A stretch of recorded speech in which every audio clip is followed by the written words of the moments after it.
Time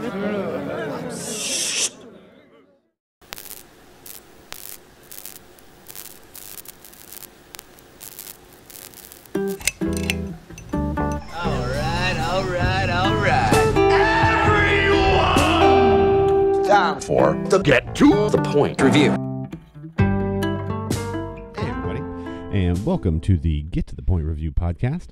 I'm your host, Kelly McKinney of Hohenheim Productions. And I'm your other host, Josh Gibson of Fourth Wall Players. And this, folks, is the last episode of the year. It is our season finale. Woo. It basically marks a year that we've been doing the podcast. Yeah. So happy anniversary, buddy. Yeah, we made it a year. They always say the first year is the hardest. Yeah, it kind of was, wasn't it? It was. All sorts of lots ups of drama. Lots of drama. You know. Oh, yeah. Yeah. Okay, well, for our final episode, our bulk is about season finales. Yes. Our favorite season finales, Mm-hmm. most likely from TV.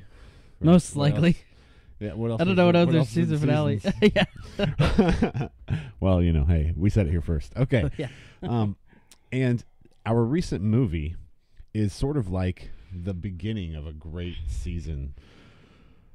Yes. In that it's the beginning of, is it a trilogy or is it just two? Part 1 and 2, or is it going to be a trilogy? I really hope it's going to be a trilogy.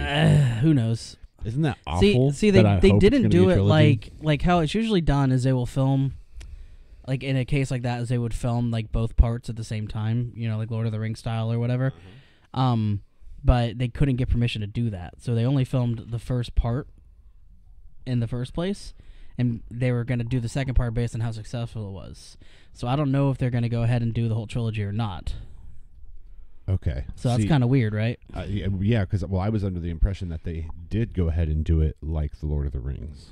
I think that's what they wanted to do. Okay. And I could be wrong. That's what I had read, is that they'd wanted to do that, but that was a no-go because the production company wasn't sure it would be successful financially. Well, our comment kind of jumps right into my Get to the Point review on Dune. Okay. Because I said, we're going to Lord of the Rings this shit. Direct quote from the director. Probably. Probably. Also, Zendaya's brooding over-the-shoulder stare is adorable. It is. That's all we really get of her from this movie. Right, until like the last 10 minutes, yeah. And even then. It's still just that, but it's in person. It's like brooding face-to-face, though. It's still brooding so over the shoulder. So we just changed the angle, basically. Yep. And I kind of expected that going into it, just because I know that it was like the first half of of the story and whatnot. So I kind of knew that there were some people who were going to be bigger in the second half than the first. So yeah, for sure. Yeah, well, they had to tell the story of House Atreides. Right. Yeah. Right. Which I think they did a pretty good job of. I loved it. Yeah. I loved it. Yeah. I really loved this movie. I said we're going to Lord of the Rings this shit because I can't wait until the next part. Yeah. I'm so excited. Mm-hmm. Like, I want to see the next part really bad. Right. But, yeah, yours. So right? my Get to the Point review on Dune is a story of rich white people destroying an entire culture of brown people in order to...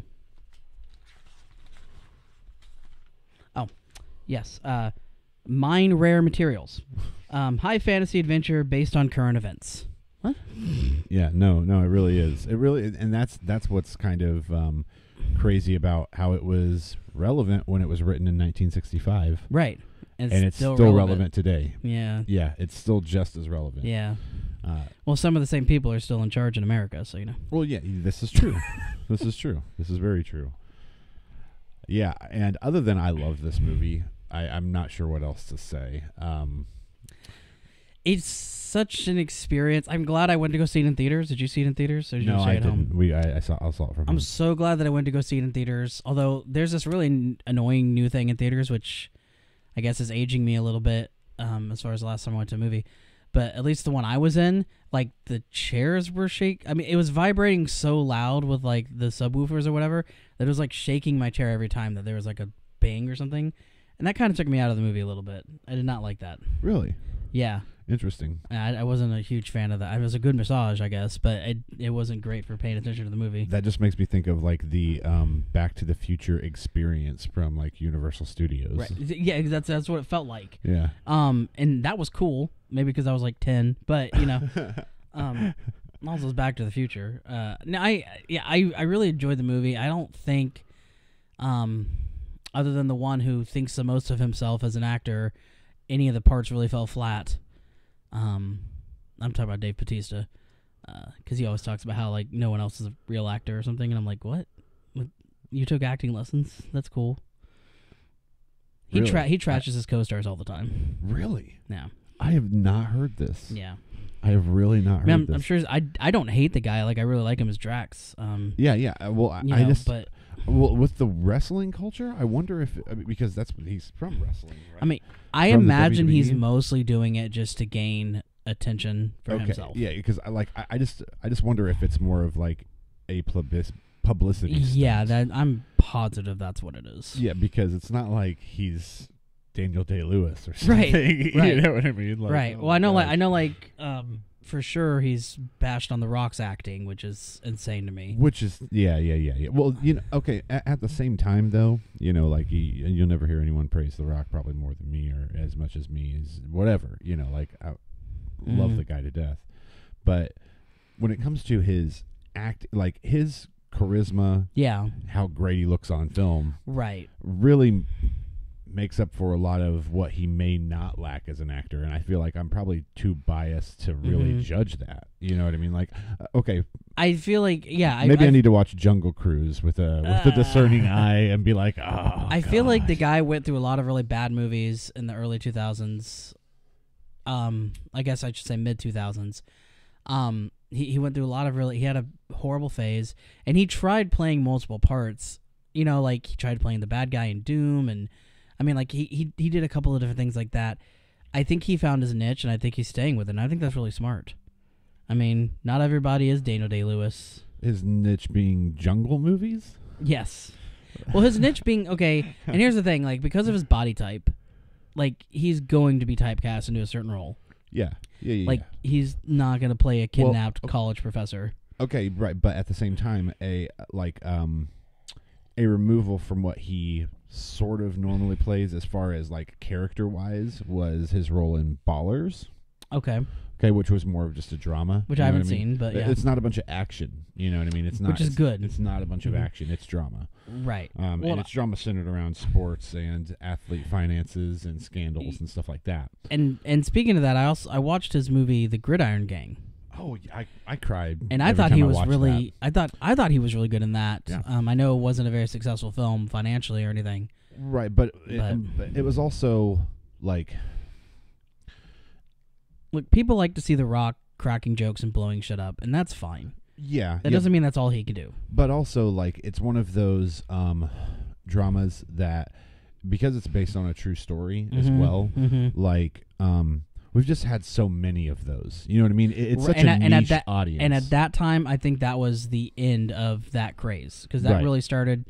I'm not saying Remember the Titans was the first sports bio flick movie, but... No, but it was one that... It definitely brought it back into the foreground when it released. You know what I'm saying? Yeah. Then you had, like, the Glory Roads after it. You had the Friday Night Lights. You had, whatever. But... Yeah. The Gridiron Gang. You had all those sorts of movies. And I just think... Hardball. And...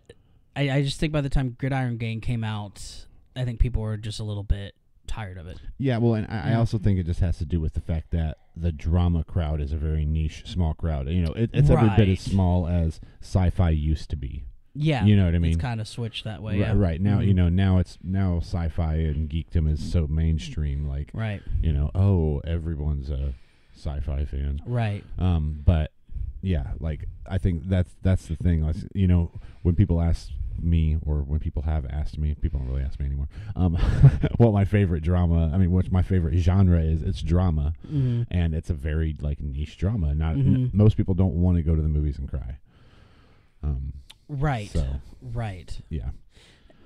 Speaking of crying. Oh gosh, yeah, this dude was whining his butt off, wasn't he? Yeah. Yes. All right. Well, as usual, we review a review of the recent movie. Yeah.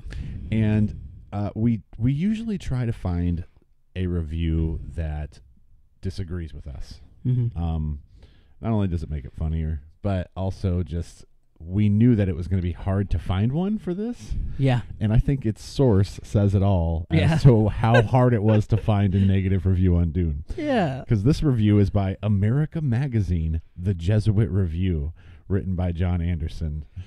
And what would you like to say about this review, Josh? My get to the point review on John Anderson. So I felt like he felt the movie wasn't sandwormy enough and only seemed to like the Chosen One storyline. The only forgettable thing about this gorgeous movie is his completely off the rails review.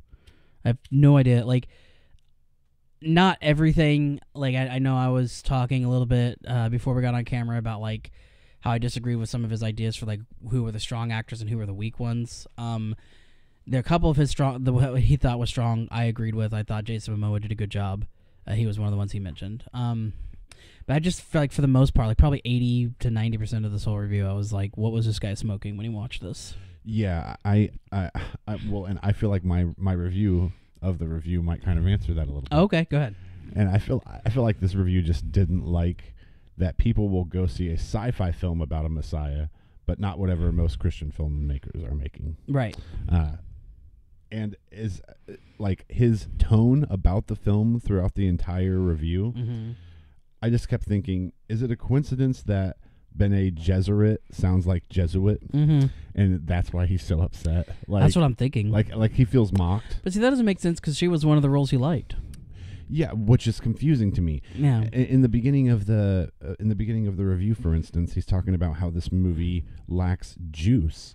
What juice are you missing? Like, I knew that the destruction of House Atreides was coming, and it was still a shocker to me when it happened in the movie. It was so big, and it was so big. It was so ruthless. I would assume what he's talking about is that, you know, nagging exposition they had in the middle of the movie. You know, I think he wanted to get rid of that. That's why I made the comment about sandwormy enough, because I think he just really wanted to get to the action-y whatever. Which is ridiculous. Go see the new Star Wars movies. Yeah. They skip right to the action. They do a good job about going from action to action to action. The thing is that when you take a look at this as a book adaptation, they did this with the least amount of exposition as possible, and I felt like they did it brilliantly. I understood what was going on. Mm-hmm. I've not read the books. I watched the original Dune. Yeah. And actually, apparently, the remake miniseries that I thought was a sequel. But that's how confusing those stories were to me when I watched them. Yeah. I went into this not knowing anything about it, hardly, even after watching it twice before. So, but I thought this was very easy to follow. I thought it was very, easy to follow. That's all I got.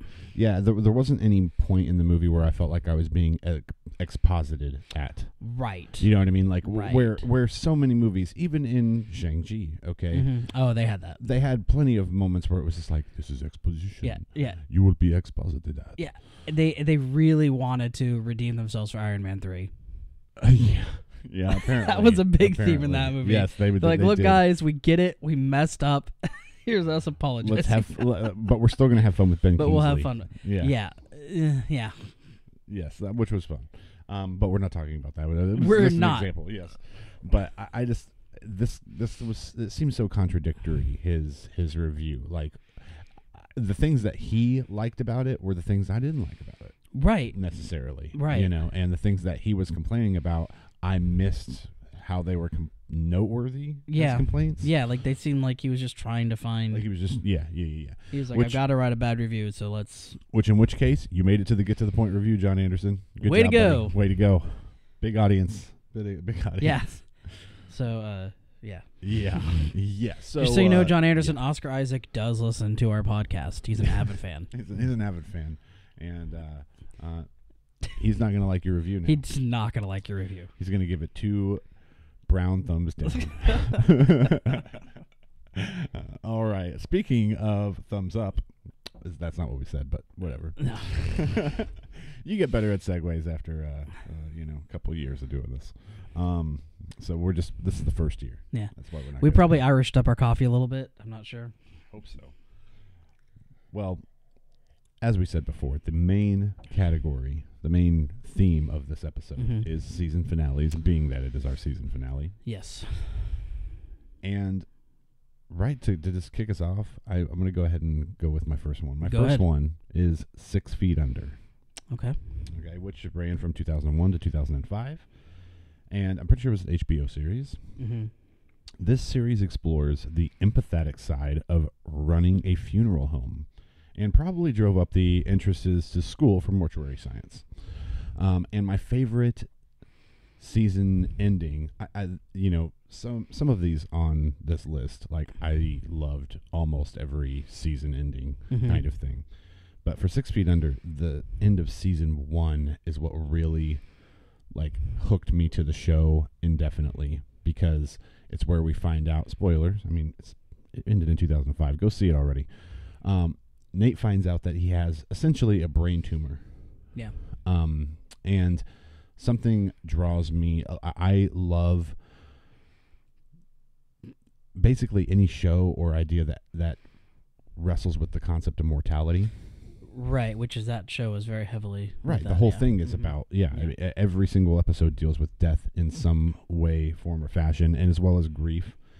And so this, I mean, the season really, I mean, the show really drew to me in the first place. But ending it with, oh crap, our main character could die. Yeah. Well, I mean, which everyone is going to die. Yeah. But it's what we do while we're living that gives it meaning, and that's what's so fascinating to me about mortality. Right. So this one was, very easy to go on the list, and season 1's amazing. Love it. Awesome.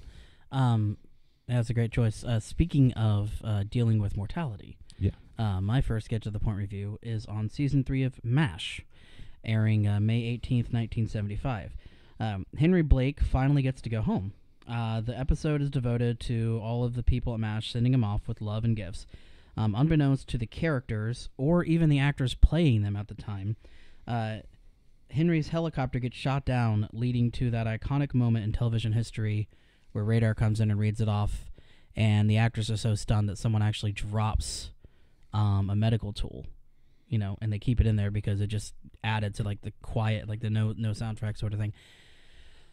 Today, characters dying off in season finales or even mid-season is expected.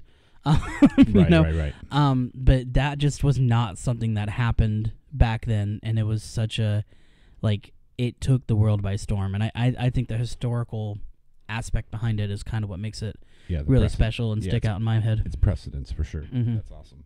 Which also kicks right into mine, because you're talking about how it really set the precedent for it. Yeah.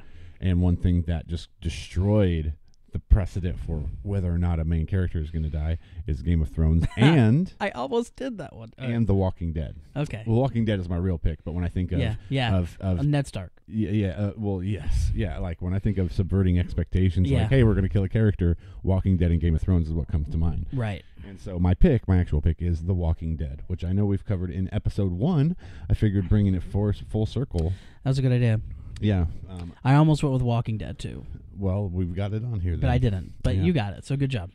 Which, if you didn't know, it ran from 2010 to 2022. It'll end next year. And it is a zombie apocalypse story that focuses on the human element of survival horror. Yeah. With excellent effects, drama, writing, and acting.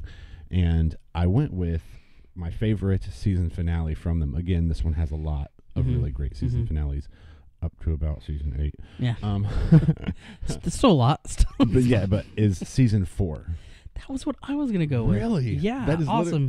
Fantastic. Because we see, like, nothing gets my blood flowing more than a father defending his children. Right? And then so many things come full circle. Like, we have seen, during the season, we have seen our characters at their lowest, which there are so many times when you don't think they could have gotten lower, but living in peace and harmony for so long, to have it all taken away by the governor and have them all on the road, separated, never knowing whether they're going to see each other again or who's alive, is terrifying. You feel for everybody. Like, I can't stand Beth. I'm sorry. I know fans hate that I can't stand Beth. Can you hear me calling? Oh, I can't stand her. Anyway, go ahead.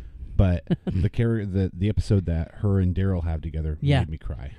That was when I started liking her. Was in that episode. Well, what it did is, I mean, it made me like her relationship with Daryl. I didn't like her anymore. Fair enough. I still didn't. I've never liked her. I'm sorry, and I never will. When she was gone, I was like, okay, cool. Let's do a 3-minute segment grieving her, and let's move on. But and it's because of her stupidity. That's why. Like, I can't stand stupid characters in survival horror. I just can't. Right. I can't get behind it. I never can. No, I get it. Otherwise, she would have been great because of her relationship with Daryl and everything else. And not only that, but like I saw some potential there for the drama between Daryl, Carol, and Beth. Yeah. Because Beth is such the opposite of Carol in so many ways. Right. Like even when it comes to Carol can have a subtle approach. Beth doesn't have that. Yeah. She can't do subtle approach or diplomacy. That's just not her thing. Yeah. She's a teenage girl, right? She's a teenage girl. Yeah. So season 4 is definitely my capper there because we start this really weird roller coaster through the seasons after season 4. Yeah. Where we have a lot of ups and downs. A lot of let's go to a different city and get it. Yeah. Because Terminus was good and awful. Like yeah. the way they started Terminus was all-time high, like as far as exhilaration. Then it went way down while they're like waiting to kill the people from Terminus. Like the whole thing with Bob was great, but it was also drug out. Like that could have been one episode and instead it was 3. Right. Which would have been one really incredible episode if they put that all into one episode. Right. Instead it was 3. Yeah. And all of that nonsense, it's not nonsense, it's a great season 5 leading into Alexandria for us to get to this brand new chapter that lasts for like 4 or 5 seasons and opens the world of The Walking Dead up to us. That's why I chose season 4. It's like this weird precipice where we go from one group of survivors to a whole world of survivors. Well, I didn't realize this when I was originally watching it because at that point we were rewatching stuff on DVD to catch up. And, the end of that season is Rick saying the line, they fucked with the wrong people or something like that. Yes. Yeah. Yep. And I remember hearing that and I'm like, holy shit, they got away with that on television. Yep. Apparently they didn't. Apparently there was a different recording. Maybe they did for the premiere, but I was reading the trivia about it and they said like, it's not on the TV. It's only, they filmed the scene 2 different ways. Yeah, because I remember watching it live. Yeah. When it was airing, and he definitely said fuck. Okay, I just remember it took me off guard, and I was like... It took me off guard, too. I remember because at the time I looked at Heidi and was like, did he just say that? Yeah, like, right. It was like, hell yeah. I was like, did I hear that, or did he say that? I had the same reaction. I was like, they got away with that on TV, and I was like, that's awesome. And that was still when everyone was of the mindset that AMC is pushing the boundaries. Right. Now, we're just regurgitating content. Now it's... Well, and honestly, that's kind of the cycle it comes to when it comes to like television stations, I guess. Is like they push the boundaries for a while, but then they get comfortable in their own niche. I feel like they've pushed the boundaries and they're living within that 3 feet past the cliff rather than pushing the boundaries again. Yes, right? I agree. Because pushing the boundaries past where they're at would basically be HBO, right? Yeah, right, exactly. Yeah. But yeah. So yeah, Walking Dead is my number 2 pick. That's a good pick. I got nothing about zombies. Okay, so my next get to the point review is Supernatural, season 5, May 13th, 2010. That the same one you have? No, I had it on my list and scratched it out. Awesome. Swan Song. I really just wanted to put it on here because I've been spending so much time watching it the last year. I wanted to have a meaning. So actually, no, I really enjoyed season 5. Just when it looks like Lucifer will take over the world, he is defeated by nostalgia. The combination of the car's importance and the narrator's cadence, not to mention the assumed inevitability, helped this finale hit a near perfect mark. Sorry, not never. Also, I didn't mention this in the review, but is it? It's been a while since I watched it. Is it Cass that blows up, or is it Bobby that he blows up? I don't remember, but one of them he like blows up. It's been a while since I've seen it. Yeah, one of them he blows up, and it's just kind of like, whoa, what the So that was kind of crazy, but no, I did like the way that they explained, how Sam got the last minute bit of willpower or whatever, for them to trap Lucifer. That was really cool to me. Yeah, I agree. That was, when it comes to when it comes to Supernatural, so many season finales and openers are really, really good. And that one definitely has the most like significance that seems to be true to the core of the show.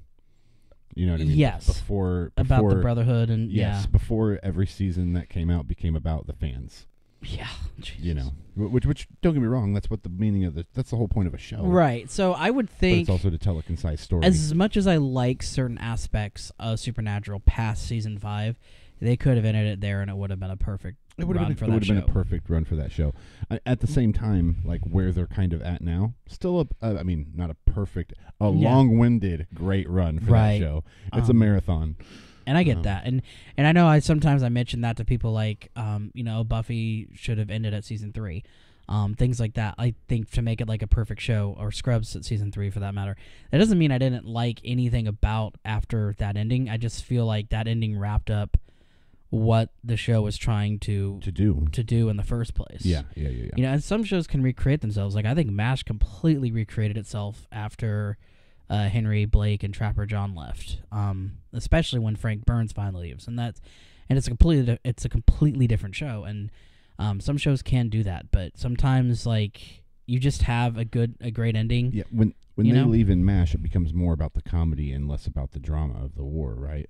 It's the other way around, actually. Is it? Yeah. So the very beginning of it's more like the movie where it's just supposed to be like absurdist, right? You know, playing practical jokes on each other and whatever. The problem was in the television show, Trapper John just kind of became Hawkeye light, and the actor was not happy because like the way it was pitched to him was that he and Alan Alda would be sharing kind of main character duties, but Alan Alda jumped off the page so much more that it just kind of became the Hawkeye show.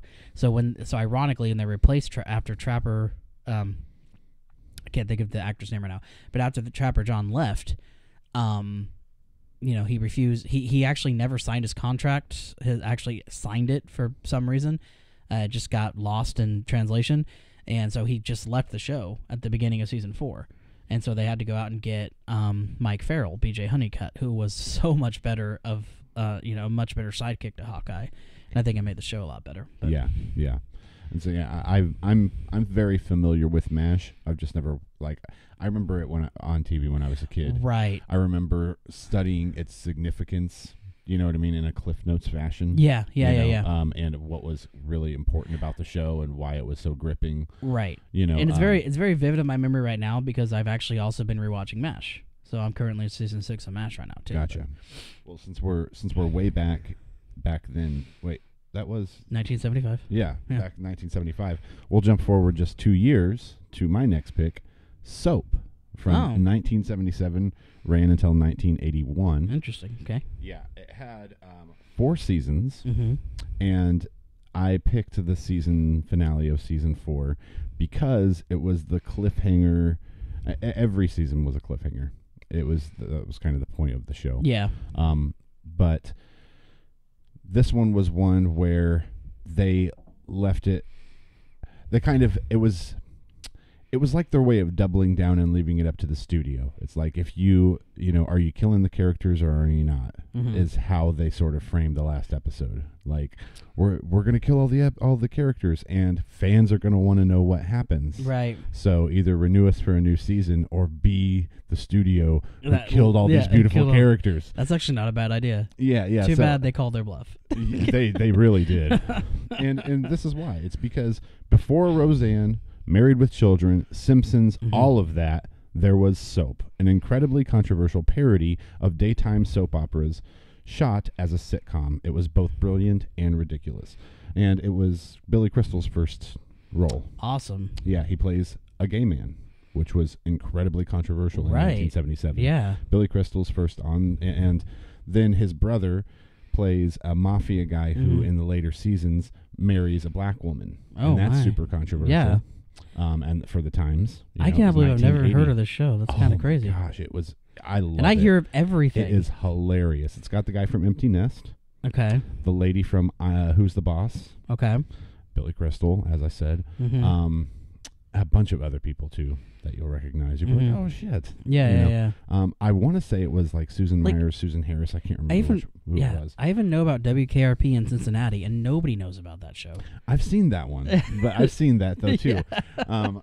But no, Soap, and I got to give it up to my mentor, Michael Stroop, which you guys can check him out. He's also on YouTube. That's a good find. That's a great find. All right. Soap is amazing. It's a great show. I don't even know where the hell you'd be able to find it. I remember when Netflix first came out, I was renting it on DVD. I was renting it on DVD. Yeah. Like they were sending it to me one at a time. Remember that, kids. Netflix used to mail us DVDs. Yes, way before it was streaming. Yeah. Way before it was streaming.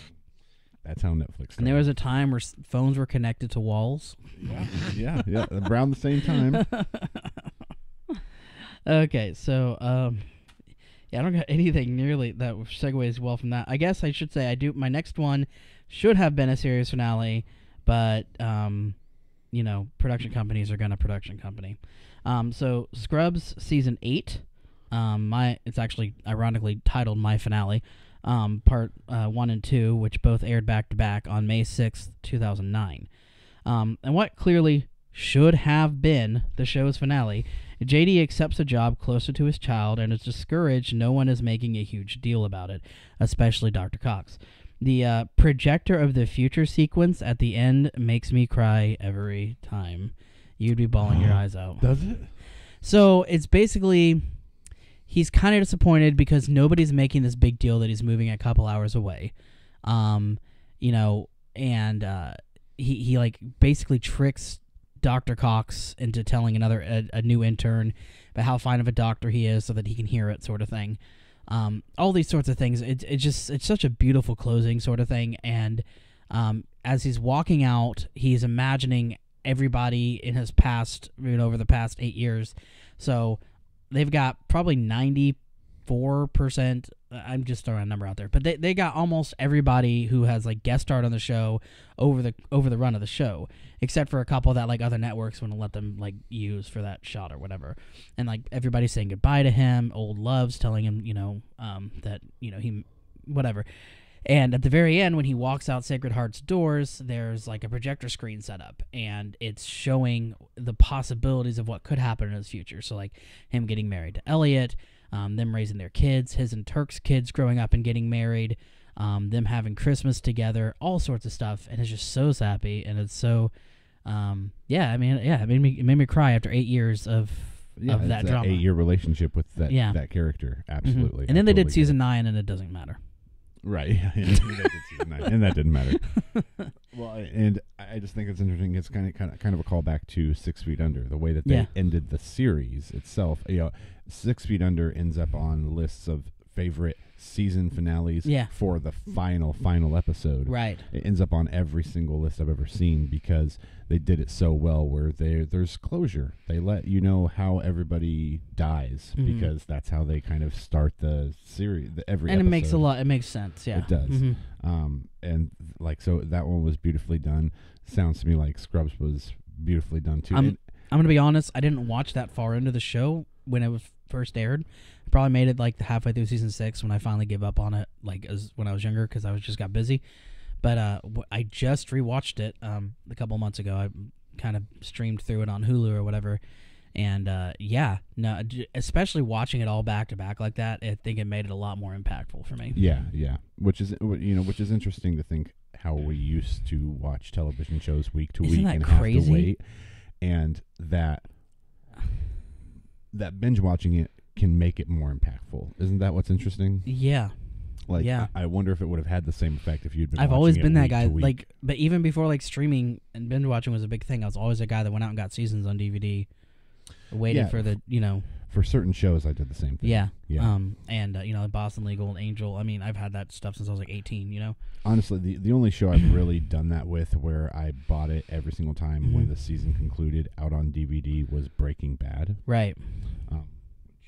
Which didn't make my list because I scratched out because I've already talked about it like 4 or 5 times. Okay. Yeah. So that'll be my like 3rd time talking about Scrubs, I think.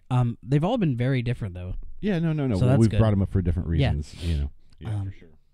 That was just a very impactful show in my childhood. Well, I think maybe hospitals might be a good segue into surviving with Survivor. Okay. I chose a reality TV show. Of course you did. Yeah, just to throw a wrench in there. Oh my So gosh. with Survivor, which has been running since 2000, the year 2000, has over 40 seasons. Okay. It's ridiculous. But when we decided vacationing wasn't a sport, we decided to televise backstabbing and treachery instead. Mm-hmm. In the game, whose motto is outwit, outlast, outplay, I chose season 33, which was Millennials versus Gen X. Oh, okay. And the only reason why that's my favorite season finale is because it's the only season of Survivor that I've watched where one of my favorite participants out of the gate won. Oh, great. Most of the time they're out before it gets to, they're at least in the, final tribal council or whatever. Right. But normally they don't win the game. This was the only time that one of my favorite personalities from the show won the game. That never happens. Yeah, for me. and also he has this incredibly touching story about how he had literally just made it back to the States in time to spend the last couple minutes with his mother before she died. Oh my. And so that was incredibly, and before he actually knew he won, he told her he won, not knowing if he did or not. Right. To kind of put her mind at ease. Yeah. Yeah. And it turned out he won. And so that was I'm like, a chick when it comes to that's shit willing like that it anyways. to happen. That's what that is. It kind of is, man.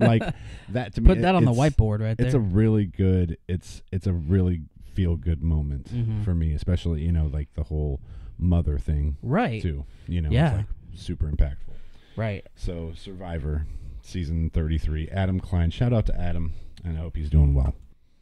Way to go, Adam. Way to go, Adam. Speaking of dying, sacrifice. Oh, what was that? It's something over there. Sorry about that. Technical difficulties, guys. Speaking of sacrifice, Buffy the Vampire Slayer season 2, it actually was a two-parter, aired May 12th of 1998 and May 19th of 1998. Buffy reaches the point of no return as Angelus is finally ready to open the Hell Dimension. Willow sends Xander to tell her she can return Angel's soul, but instead he tells Buffy to just kick his ass. There wasn't a dry eye in the house when Angel comes back. Angel gets his soul back just in time for Buffy to kill him, because that's the only way to close the gate to hell. And so she basically sends him with soul into an eternal, untold hell dimension, which of course he escapes 3 months later. But at the time, he was an eternal, untold hell dimension. And that makes everyone cry? Yes, because Angel was Buffy's first love. And I mean... Okay, so you're crying because she had to kill him. Right, she had to sacrifice him knowing that he had a soul back, and that there was just nothing else. She had to give up what she wanted to save the world. Gotcha. I probably didn't explain that well enough. Well, for genuine Buffy fans, that makes perfect sense because they've seen it. Right. But I just haven't. I'm not a Buffy fan. It's just more of that's a CW show, right? Well, yeah. And then it went to two different networks. networks. Right, yeah. I can't remember which one it started on. It was on the WB at some point, because that was before it was the CW. Crazy. It's this confrontational thing with my younger brother. He liked Nintendo games. I liked PlayStation. He liked CW. I liked anything rated R. Yeah. And so, it was the same reason why I never watched Smallville and everything else. It was kind of I viewed it as a kid's show. So as much as I love Buffy and Joss Whedon. Okay, I've never actually sat down and seen. I'm sure I'd sit down and watch it and love it to fucking death. Well, don't tell my wife that; she'll binge it with you. She had never watched it as a kid. I introduced it to her after we got married, and we've been married for 8 years now, a little over 8 years. She's probably watched through Buffy 10 times already. I didn't want to admit it to my little brother. I had seen a couple of episodes here and there on television when I was a kid. Because I think it came on right after X-Files, but on a different network. And so I used to watch X-Files. It was never on Fox, I know that. Yeah, because I watched X-Files when I was a kid, and then after X-Files, I'd change the channel, and it would always be to yeah, because I was 9 when it started, because 97 I think was, because it started halfway through a season, so it was a mid-season premiere. and I think that was the beginning of '97. So I just know I was really impressed with their storytelling ability when I was like 14 or 15. it definitely changed TV when it came like. The Joss Whedon effect, people talk about like how characters are written and like how drama is handled it started as like a genuine rated R movie, right? And then it became a television series. Well, I don't know if it was genuine, but it was rated R. It was rated R, but I'm saying but I'm saying it was a movie that you saw in theaters. That's what I meant by genuine. They turned it like more into like a cliche cult like. They were trying to go for like cult like following with the movie. And actually, Whedon wrote the script for the movie, too. But he was so disappointed in how it turned out from his original vision. He was like, I'm just going to make it a television show. Okay, that's what I thought. I thought that the television show spun from the original movie in the 90s. Yes, it did. Right, and that was what, like, that was part of why I didn't watch it. Because I remembered loving the movie when I was a kid. Right. I was like, this is badass. Like, hell yeah, she's killing vampires. Love it. Really loved the movie. And then when I went to CW, I was like, they're not going to have the gore. They're not going to have the things that I liked about the movie weren't going to make it into the TV show. And the way they get around a lot of that is a lot of the gore is like demon gore, so it's like green. Yes. So like exactly. for some reason that's not as bad as red. And and that bugged me. That was just enough as a kid where I was like, nah, because I mean I was playing Resident Evil. When I get it. I get it. And shit like that. So I wanted the blood and the gore. And I wasn't even a gore hound because I don't like horror movies. Yeah. It was survival horror, which Buffy was to me. You know, it's a human girl killing vampires. And I mean, and ultimately the whole point was to flip the genre on its head in that, you know, this unassuming looking girl is actually what is destroying the monsters. Yeah. As opposed to her needing like some, you know, Bruce Campbell type to come in and do it. And do it for them. Yeah. But yeah, no, the first 3 seasons were great. And that was Moving your last on. one? That was your last one? Nope. No. Okay. No, I got one more. I went first with 6 feet. Yeah. All right. Well, then my last one is The Booth at the End, which ran 2011 Shameless to 2012. It is. No. But I'm talking about the original series. Oh, okay. Now, the reason why I like. Okay, so let me first summarize the series. For those of you who don't know who it is, what The Booth at the End is, it ran from 2011 to 2012. It had just 2 seasons. It is a sci-fi fantasy series that never leaves the title.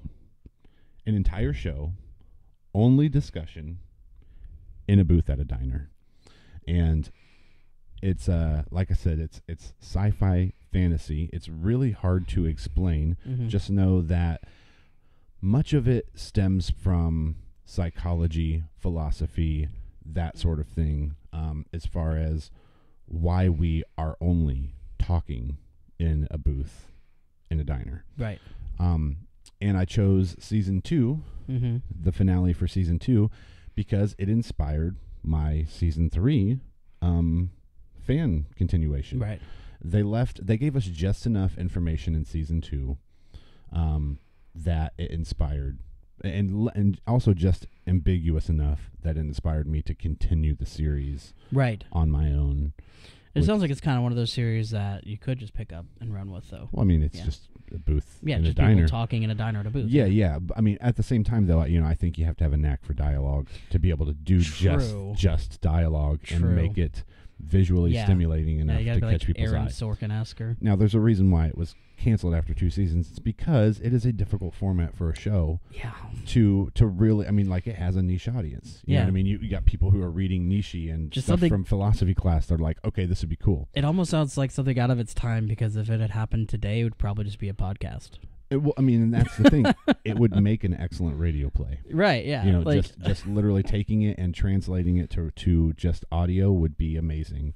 And the only thing you'd lose is that cold Xander Berkeley dead-eye stare that he has. He's amazing. Oh, Xander Berkeley. I love Xander Berkeley. And The Booth at the End is what made me actually fall in love with him as an actor. He is amazing. Right. He's up there with Paul Giamatti in my mind. He just needs the right roles. Wow, okay. I guess I need to see the show. It's good. Because usually for me, I know who Xander Berkeley is, but he almost always just plays, to me, what I've seen, like the stepdad or like some extra character that has a name and has lines, but he's not really important to the overall plot. Right. Well, and this series really speaks to philosophy students, because the whole thing, every question that's you're left with the series. It basically tackles the way we think about social taboos. Right. Okay. Like, and so that's sort of what I wanted to do with season 3 is do the same thing. Talk about the the real world consequences of social taboos and sort of bring that to light. Fortunately, we didn't get past like episode 2 or 3. I kept the same format, 5 episodes. Got them all written out. The kid that we had cast in my season 3 though is like 19 now. So I need to So that's not gonna work. I need to recast that unless you make that a story. yeah, where he suddenly grows up. No, but it has a really great cast, especially for season 2. You'll recognize more than a few faces when you take a look at season 2. But it's one of those things you can binge watch in a day because it's 5 episodes. Right. Each episode's shorter than a half hour. Okay. Yeah. Awesome. So it goes really quick. Awesome. Yeah. Fantastic. Yeah. There we go. Booth at the end. All right. So my very last get to the point review is probably the one people are gonna be least excited about that listen to us. But Once Upon a Time, season 3, May 11th, 2014. There's no place like home. Hook and Emma play with time travel, the magical kind, not sciencey. And Emma gets to see her parents pre-curse. The Easter eggs and character resolutions made this a perfect note to end the series on, but it didn't. Oh well. Okay. Again, and I mean, you'll probably hear me mention this a lot in like our future podcast and other things.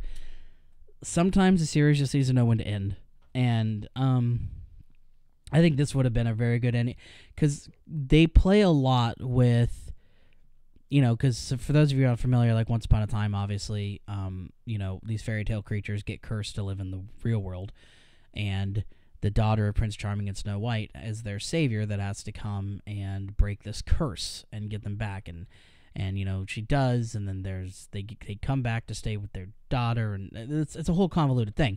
But so the point of this finale was that Emma was very disappointed she didn't get to grow up in the Enchanted Forest with her parents and friends, and so she gets the chance, and I don't actually remember how it happens, but her and Hook accidentally get sent back in time, and they get to relive the events of the evil queen, and her like army or whatever tracking down Snow White and Prince Charming, setting up the curse, doing all this stuff, and you get to see a lot of characters who were really big like in the first season, but kind of tapered off when the story wasn't about that town so much anymore. And you get to see like Emma kind of interacting with all these different people, and it was just a really cool resolution to a story. And then it just kept going, and it didn't really have very good seasons after that. Especially the very last one, which they were in Seattle now or something, and most of the main characters were gone. So, okay, yeah, gotcha. Yeah, wow, yep. So that'd be my last one. I know of Once Upon a Time. Like I've heard a mix of praise and and negative reviews for it for sure. Like I guess the people that I know personally enjoy the show, that I've met in real life enjoy the show, and the only like negative people are like I don't like the show have been people on the internet. I mean, it's a cool one to not like because it's just one of the, like I said, it's one of those ones that went too long. Yeah. Honestly, if they had stopped at season 1, it would have been fine because that was such a great ending, and she broke the curse and whatever. That would have been fine. It's got Rumpelstiltskin in it, right? Yes. Okay. All the magic has a price. Yes. Yeah, and it's the guy from Robert Carlyle. Robert Carlyle from 28 Weeks Later. Yes, it is. And that's the draw to the show for me. Yes. That is the whole He draw. is very great for the first like 5 seasons. Okay. Because it gets to the point but here's the thing. He's like an anti-hero, right? Right, but by the end of it, he's not. He's like he's definitely a bad basically guy. Full on hero. No, by the end of it, he's full on hero. Okay. So and he's really interesting in the beginning because like his character before he becomes Rumpelstiltskin is like a regular guy who's just like really cowardly, and he gets the power of the whatever Rumpelstiltskin's power is, and now he has all this power, so he's going to bully these people who've been bullying him his whole life, but he's still a coward when it comes to it because he never would have he never would have stood up for himself had he not known for a fact that he was more powerful than these people, sort of thing. When he's cursed in the real world, he's like a manipulative rich guy who basically walks over everybody in the town. And actually, he's kind of a more interesting character on that. I think he's one of the few that is equally good between fairy tale and real world character. There's some that are really good on one and really weak on the other. But I think he's really strong on both. He's pretty interesting. Yeah. Well, I mean, especially when you think like Rumpelstiltskin's always just been a bad guy, right? Right. Like, I find it very interesting for sure. Yeah, it's one of those, like, the show has a CW vibe, right? I think it's ABC, but yeah, basically. Yeah, and that again is my freaking problem. Like the network that takes it on needs to be able to match more than just the budget it requires. Right. I feel like, and that's another thing too. Is, again, what makes the first season so great is you don't even know. Like, okay, yeah, they from the beginning they show you that there's fairy tale stuff happening. Like what happened before the curse in succession with what's happening in real time for the story. But like, Emma has no reason to believe that any of this is real. Like, the only person that believes that this is real is like her son. Who's read the fairy tale book, and so like everyone just thinks he's kind of acting out or whatever because he's lonely or bored or imaginative, whatever the reason.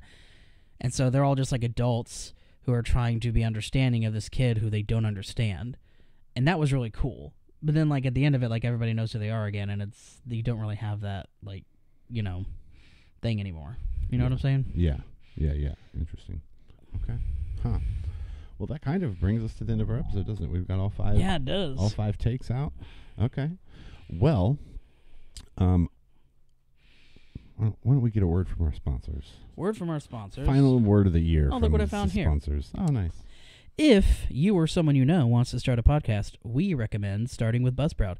Buzzsprout is by far the best way to launch a professional podcast with easy monetization, website management, access to nearly every podcast directory, and Magic Mastery to make editing a cinch. Broadcast your message to the world with Buzzsprout. Affiliate link in the description below. And I'm a firm believer that a gentleman wears a watch. The art of watchmaking is timeless, boasting science, sophistication, and feats of engineering. Upgrade your gentleman game by checking out the elegant and fashionable collections of watches by Aventino. Aventino watches are simple. Their designs go with everything, and their craftsmanship is of the highest standards. Save 15% on your order with the code HOEN15. Enjoying the Aventino lifestyle today. And if you didn't know, Kelly and I shot a movie a few years back called The Here and Now. Formerly offered on Amazon Prime, it is now exclusively located on the Fourth Wall Players Patreon page, as well as merchandise and behind-the-scenes content. Become a patron today at patreon.com/fourthwallplayers. That's patreon.com/4THWallplayers, all one word. That's right. And we are filming a small parody commercial, basically, for the podcast. Woo! We'll be cutting all of the episodes into clips and sharing those as regularly as possible.